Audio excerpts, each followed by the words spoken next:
A gente sempre ouve que a educação é o caminho para o futuro, certo? Só que para milhões de jovens aqui no Brasil, esse caminho está cheio de obstáculos. Hoje, vamos mergulhar fundo na crise da evasão escolar, um problema que parece silencioso, mas que no fim das contas afeta a vida de todo mundo. Para começar, vamos a um número. Um número que, sozinho, já mostra o tamanho da urgência. 9,1 milhões. Guarde bem esse número porque ele vai guiar a nossa conversa.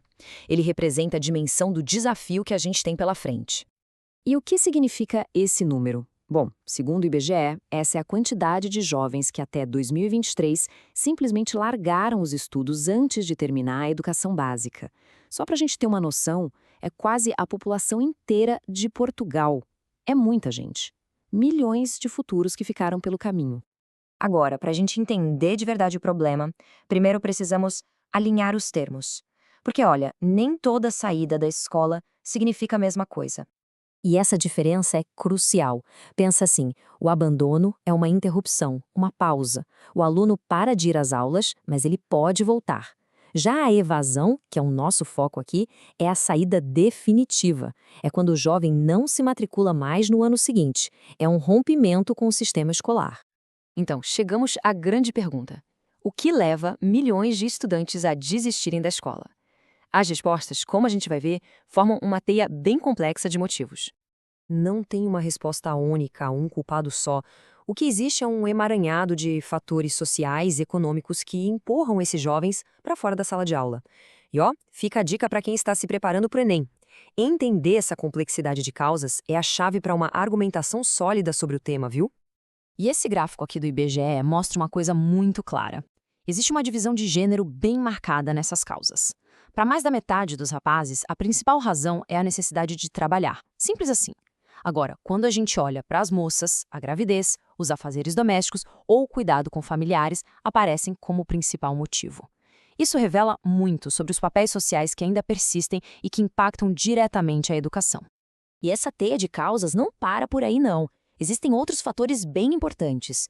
Um currículo que muitas vezes não dialoga com a vida do jovem, o bullying e a violência que transformam a escola num lugar hostil. Às vezes, a dificuldade é só conseguir chegar lá, por falta de transporte. E claro, servindo de base para tudo isso, tem a desigualdade social e a pobreza que limitam as oportunidades desde o início.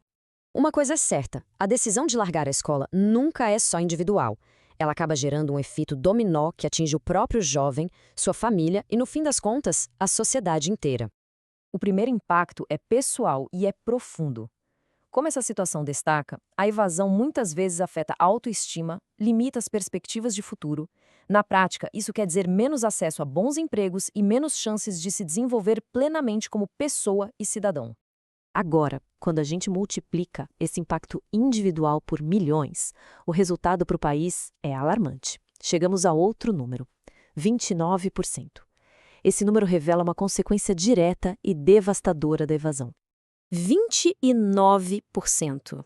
Isso significa que quase 3 em cada 10 brasileiros nessa faixa de idade são analfabetos funcionais.